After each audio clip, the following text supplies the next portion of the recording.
Hi, thank you very much for the talk.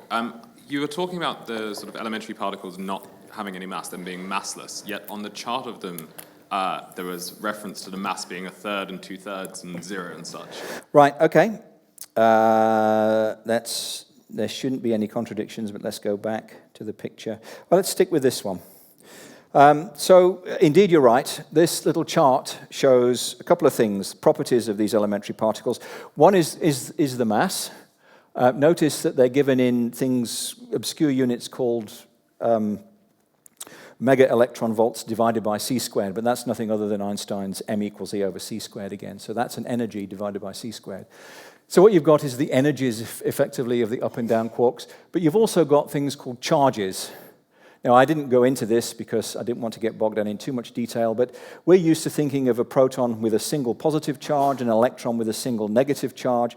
Well, protons composed of quarks, the quarks themselves have fractional electric charges.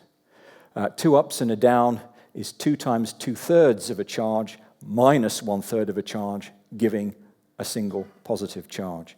And finally, they have something called spin. All matter particles have a spin of a half. They're called fermions. Again, it doesn't really matter what that means, but it means when they spin round, they have to spin round twice to get back where they started.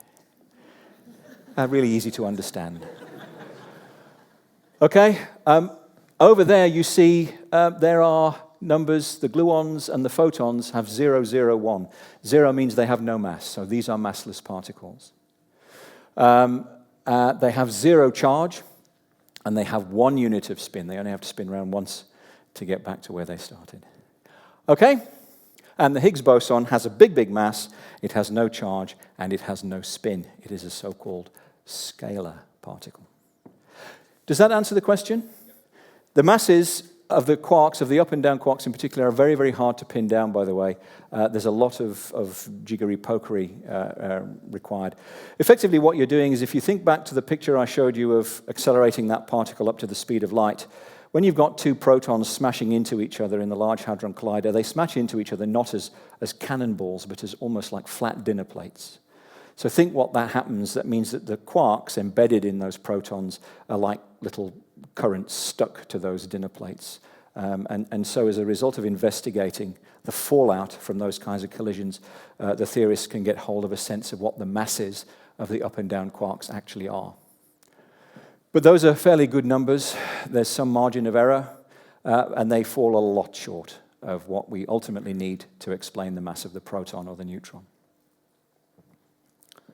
Thank you. Any more questions? Can I have a young man in the middle there? Do you still have the microphone, or Jane's got it up there? Then we'll go to that gentleman over there. Joe, do you want to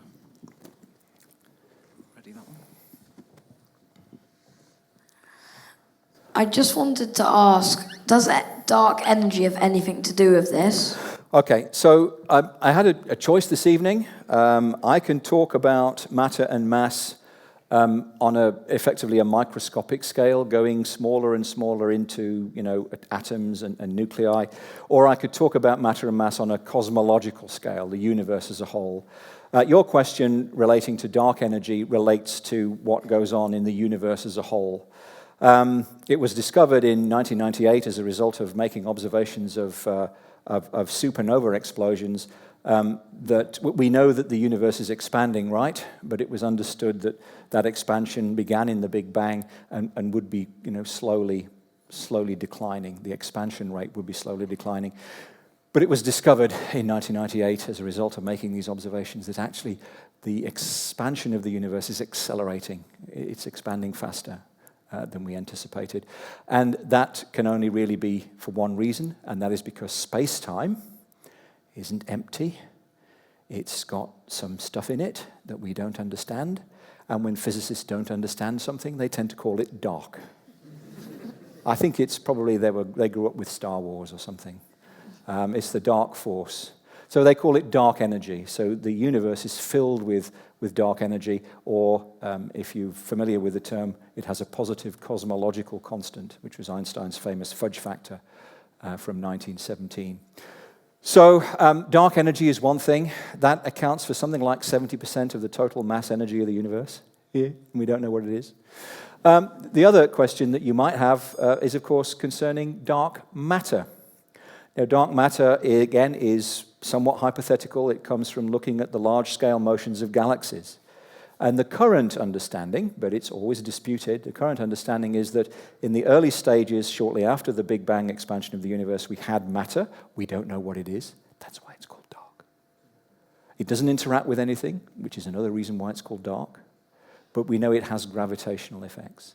And if it hadn't been for the dark matter forming what's known as halos, clustering together, concentrating the matter we do know and care about, baryonic matter, protons and neutrons and then atoms, at the center of these halos, there would never have been stars and galaxies at all. So thankfully, if dark matter really exists, we owe it a lot, because we wouldn't be here if it didn't exist. But we don't know what it is. It's not there in the standard model of particle physics. There's no particle we can point to and say, look, there's dark matter. We don't know. So I haven't answered your question, but it has nothing at the moment to do with the version of events that I've given you, which is about drilling into the nature of substance. Thank you. There's a question over there, the gentleman with the microphone. Hi, thanks very much. Can I ask, what is inertial mass? Inertial mass is mass. Thank you. No, I'm not being... No, I'm not being facetious. There was, as you can see, Newton never gave a satisfactory definition of mass. And in actual fact, even if we use Newton's second law, force is mass times acceleration, and use that to try to define mass, that's still circular because we needed to define force in the first place. Mass is best understood as the inertia of an object. And again, I haven't made a big deal of it because the big difference between weight and mass is that weight is what we get as a result of making measurements in Earth's gravity. But mass is something that's intrinsic and independent, largely, of gravity. So when you see old footage of the moon landings and the astronauts bouncing around, bunny hopping, as it were, on the moon, and then suddenly falling into a calamitous spin because they realize, in fact, they can't move or turn quickly because they still have inertia, even though they weigh a lot less on the moon because the moon's gravity is much weaker. So that's understood. Inertia is a property linked directly to mass itself, but we still don't know what that is. And increasingly, if you accept Einstein's conclusions, mass equals E over c squared, then principally we're talking about the inertia of energy, not so much even the inertia of mass. So the answer to your question is, there's an argument that says we don't know what inertia is either, really. We can't define mass, so kind of by definition, we can't define inertia really very well as well. I like not being able to explain stuff. Thanks for that question. Any more questions? At this side of the room, very inquisitive. This side, you obviously just know it all already. So can we have the gentleman there at the back? And then maybe we'll go forward as well. Thanks. You earlier quoted a character in a book who explained that the act of observation generates its own reality, if you like, crystallizes the nature of something. Yep. We discovered the Higgs boson by firing particles at other particles and smashing them together, and whoop-de-doop, we've discovered the Higgs boson, which we were looking for. Does that actually happen in nature? And if it doesn't, surely that means there's no act of observation, it doesn't exist, the Higgs boson. Well, the intriguing thing is that the discovery of the Higgs boson, funnily enough, was not about the Higgs boson. I know that sounds like an anachronism, but it was about the Higgs field. The Higgs boson was the final telltale piece of evidence that the Higgs field really exists. It really does exist. Now, that Higgs field, if it wasn't present throughout the universe, we really wouldn't be here. So, to a certain extent, given that we've shown that the Higgs boson really exists, the Higgs field really exists, at least again as far as our present understanding is concerned, then we understand, the large-scale properties of the visible universe in terms of the presence of that field. In answer to your question, the purpose of particle colliders like the Large Hadron Collider is to create energies, collision energies high enough to tease these particles to come out of hiding. you're right. In a vacuum of empty space, you don't have necessarily Higgs bosons constantly coming into and out of existence. There's a caveat I want to give to that. But nevertheless, certainly very, very shortly, the energies of the collisions in the Large Hadron Collider actually, if you can also think about them this way, they wind the clock back to some of the very, very earliest stages, a trillionth of a second after the Big Bang, which I think is pretty amazing, by the way. A trillionth of a second after the Big Bang. And what the Higgs field would have done is it would have triggered a divergence between something called the electroweak field into two distinct forces, electromagnetism and something called the weak interaction.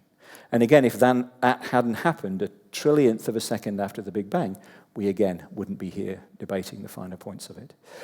So this is not about having some kind of esoteric game with nature where we produce these, but they don't really exist anywhere. These things are betraying the secrets of nature. They're telling us that this thing called the Higgs field really does exist, and we can explain quite a lot of what we see today in terms of the existence of that field.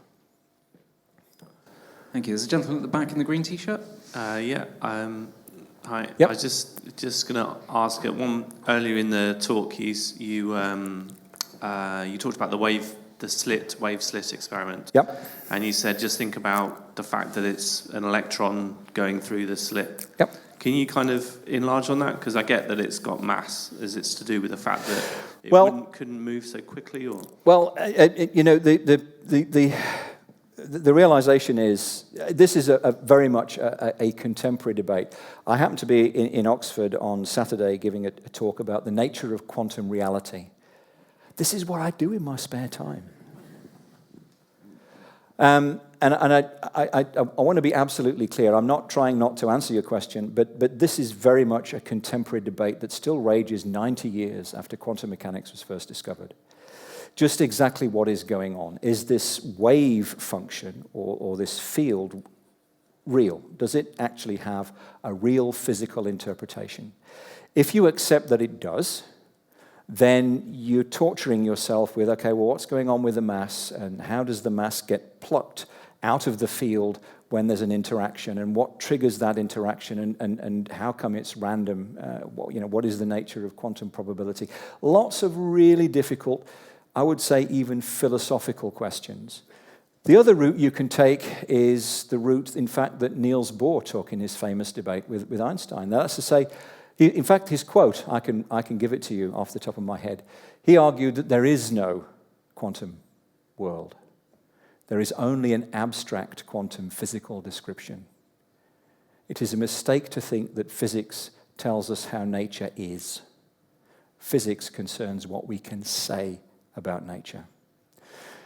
Now that's a very, what I call an anti-realist interpretation, but it's basically saying the entire structure of quantum mechanics is just a very, very convenient, though very complicated, way of coding information, allowing us to predict the future on the basis of the past.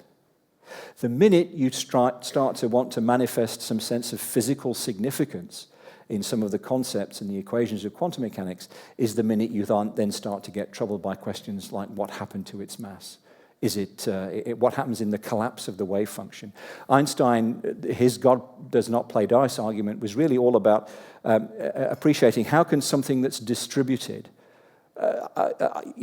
I'm making these kinds of hand-waving gestures, but experiments have been done where distributed means on a different island off the coast of Spain. 140 kilometers away. So we're not talking this kind of distance. We're talking about big distances where quantum effects, entangled quantum effects, are still able to be seen and tested experimentally. So we know this is correct. The minute you start to get your head into some of these is the minute you start to get a headache, trying to understand what it's trying to tell you.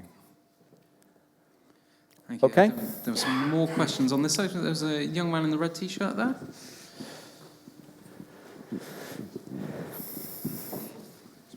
If the mass of the gluon is given as 0, then does that mean that it suddenly stops interacting with the Higgs field as soon as it's not holding quarks together? Interesting question. I don't know is the short answer because gluons have and quarks for that matter, have a very singular set of properties. No one has ever seen a single quark. No one has ever seen a single gluon. For the simple reason is that the force that's going on inside the proton holding these quarks together is not like a force you're familiar with. We tend to think of, let's say, the electromagnetic force or the force of gravity as declining with distance. Okay? It's biggest closer to the source of the electrical charge or the source of the electromagnetic field, and it tails off with distance. The strong force carried by gluons doesn't work that way. In fact, the strong force is at its weakest when the two quarks are close together. It starts to kick in as you try to tear these quarks apart. Think of the quarks as being tethered by two really, really tough springs as quarks go back and forth between as the gluons go back and forth between the quarks. The minute you try and pull these quarks apart. Now, what happens is that as you start to rip, if you can try to rip a quark out of a proton, for example, the energies required to do that start to get so high that they actually conjure particles out of the vacuum, out of nothing. I can explain that mechanism, but that will require several pints of beer. And you seem too young to be buying new pints of beer. And that's the problem. So, you never see a quark without a chaperone.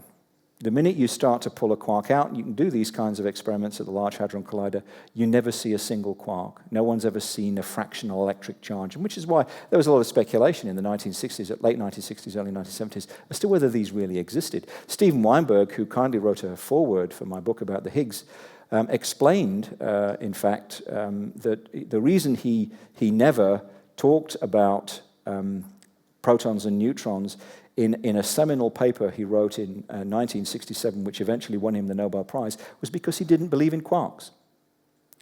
So it's a real hard thing for the physicists to get to grips with, but there's now more and more enough evidence to explain some of the things that we do see at the Large Hadron Collider as though quarks and gluons really do exist. So there's good evidence to believe in them, but we've never seen them singly. And that's really what's going on inside a proton. The energy involved in binding up these quarks is so high.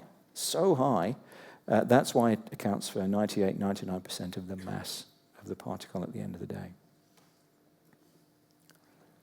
Fantastic. We've got time for a few more questions. I am keenly aware that we've only heard from men this evening. So if there are any women that have any questions, and I've noticed a few young women here who Martin's going for diversity and inclusiveness here. I'm very keen to hear from anyone who isn't a white man like me, or him, or everyone else that's spoken. There's a lady there, thank you.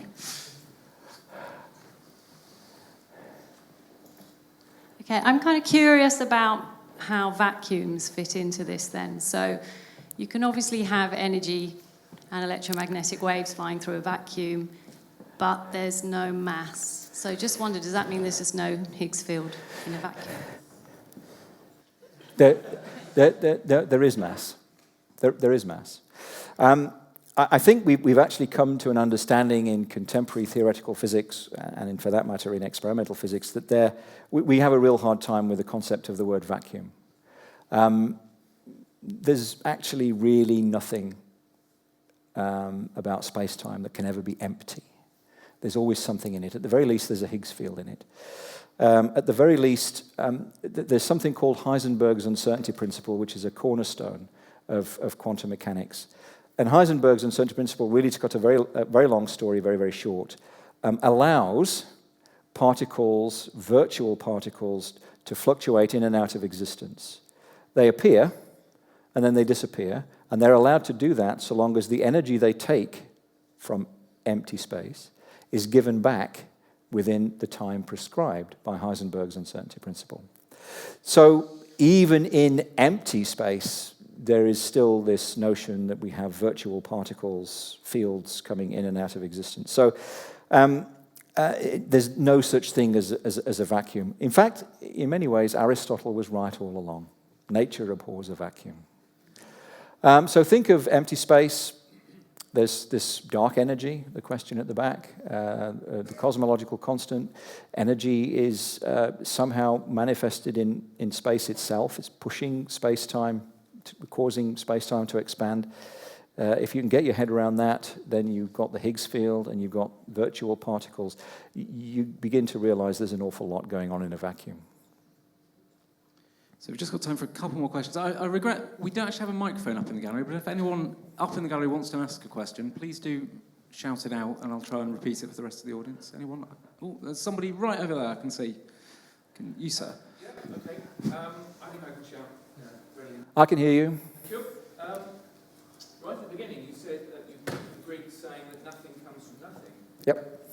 Is everything you said tonight still predicated on that being true? Yeah, I think the Greeks had it right, absolutely right. But what you have to do is to accept that also into the accounting, you need to include energy. Now, it's the energy of something, and in this particular case, it would be the energy of quantum fields. So, to a certain extent, the Greeks were absolutely right, and they were right to say that I simply cannot divide something into absolutely nothing. The best I can do is to divide something into the energy of its quantum fields. Now, Epicurus would never have understood that, but nevertheless, that's one way of interpreting what he had to say. In the beginning. Gentleman at the front here has been waiting very patiently. I think will probably be our last question, I think. Depends how long the answer is. Hiya. I'm just wondering, if you were to melt your ice cube, yep. So you're adding energy in, what happens to the model? Do you get more gluons? Or are you talking about them ripping apart? Are they increasing in energy? Well, so there's a couple of ways of thinking about the answer to that question. Firstly, when you add energy to induce something called a phase transition, in this particular case between a solid and a liquid, you have to put energy in to overcome the forces that are, you couldn't really see it, but if you go back to my, hang on. Yeah, no, so what you're doing, I mean, arguably, yes, you are increasing the weight, but it's in a very small way. See these little dash lines? They represent something called hydrogen bonds, holding hydrogen atoms and oxygen atoms in a correlation. That's what locks them in the lattice. So it's called something called lattice enthalpy. In effect, what you do is you break those little dashed lines, and the water molecules dissolve. Now, yes, you're putting energy in, but you're putting energy in to overcome something. So you're trading off. So that energy is not coming out as such. Latent heat is the phrase that I was actually looking for. I think maybe I've just time for one more then. I know you had a question. Do you want to, normally a bit of a cheeky one though, so... Yeah, I feel a bit guilty because I'm always asking questions, and I always try and slip in a couple of extra, but I won't. So your estimation from nothing comes out of nothing, that obviously there wasn't the creation in the Big Bang. There's something before that. Well, that depends on who you're prepared to believe and what you read. So let's face it. I wrote a book that was published a couple of years ago called Origins, which effectively attempted to trace the scientific story of creation right from the Big Bang to the origin of human consciousness. This is what I do in my spare time. And I said basically there are three gaps in our current scientific understanding. Of course, the first is the Big Bang itself. Extrapolate our current scientific physical theories right to the very beginning of everything, and those theories kind of by definition break down. So we can't explain the very beginning. The second explanatory gap is the origin of life on planet Earth. And the third is arguably what consciousness is, let alone the origin of consciousness, although there's some good ideas about where that springs from. However, one of the problems with the current Big Bang model is that it invokes or implies something called a singularity. It's where everything is compressed to infinite density, infinite energy, and zero well, in fact, space-time is born in that explosion as stuff erupts, and we get the universe as we know it today. However, if you so that's a consequence of something called Einstein's general theory of relativity. Space-time is now so curved, if you like, that it's become infinitely curved, and that's what a singularity is. But Einstein's general theory of relativity is a theory of classical physics. It's not a quantum theory. And the minute you start to try and tie up the idea of quantum theory with gravity is the minute you run into the idea that, well, actually, maybe there's no singularity. Infinity doesn't exist in nature. So there's no singularity at all. What you get with is a residual compressed bit of space-time that some theorists are now calling the big bounce. So if the universe existed before and collapsed, it would have collapsed to a very, very high density, but not zero or infinite density, and then the universe bounced from that position again. Now, it's all very speculative, somewhat even metaphysical, but that's where a quantum theory of gravity will eventually take you. So who knows? I don't. And on that note, it just remains for me to wrap up tonight's evening. Before we thank our speaker again, it falls to me to remind you that copies of Jim's latest book, Mass, will be available outside, so I'm sure if you'd ask him nicely, he'll also write his name on it for you in the traditional way. And yes, and so that just remains for me to thank you all for coming, and thanks very much to Jim for a fascinating talk. Thank you. Thank you very much.